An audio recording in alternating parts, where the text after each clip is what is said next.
Hey, it's Walt here.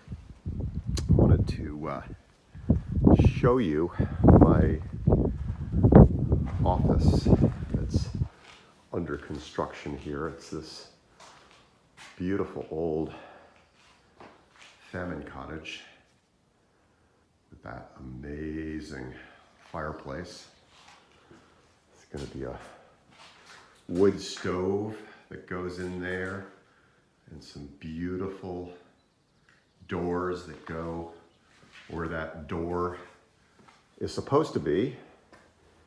And that's really what I want to talk about and share today is this door has been sitting here outside the project for now weeks and weeks and weeks.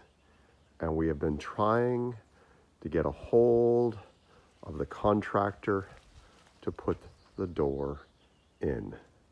And it's not happening. We can't get a call back from the contractor. Which got me thinking about what a low bar there really is to creating a successful business. I have a buddy who worked at a Fortune 500 company. He was management level and was downsized suddenly and without a job. And it was a very tough time for him because he, for whatever reason, couldn't easily get another job. And so he was at home and his wife was working and his kids were in school. And he began to do some tasks around the house. He updated the kitchen, he put some cabinets in, he updated some closets, he put in a new bathroom and did lots of cool projects around the house and did them well and he enjoyed them. And he kind of finished all the projects that there were, and lo and behold, a neighbor asked him to come in and do some projects for her. And then there was another neighbor and he went in and did projects for him. And before you knew it, he had this little home improvement contracting business.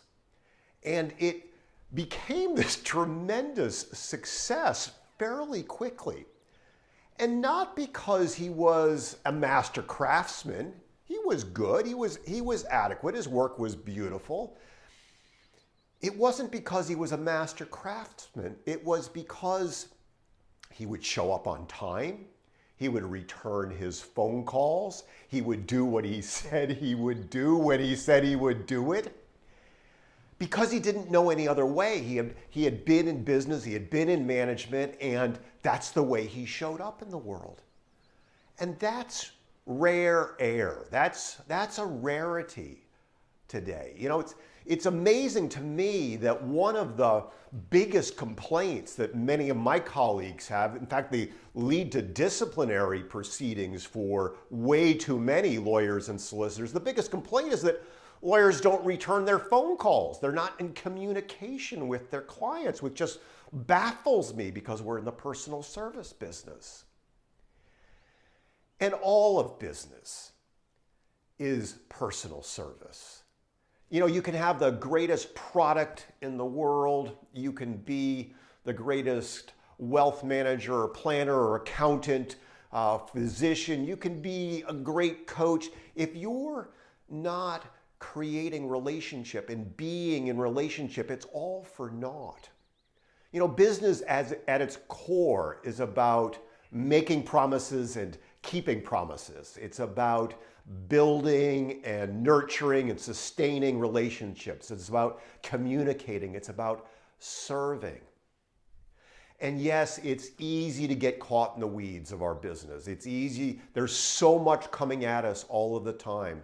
And I always want to remind myself that all of that stuff is secondary to being in service, to being present, to being responsive, to making and keeping the promises that I want to keep for the people that I serve.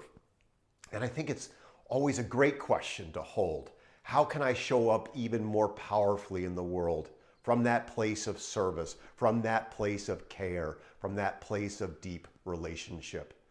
Because at the end of the day, business isn't terribly complicated, but apparently for so many people, it's really hard. And so how can you show up every day for the people that you serve and be there for them? Make it a great rest of the day, great rest of the week. Talk soon. Well, another day has come and nearly gone, and not a word from the door installer. It's become a bit like a Samuel Beckett play, Waiting for Godot. Will the door installer ever come?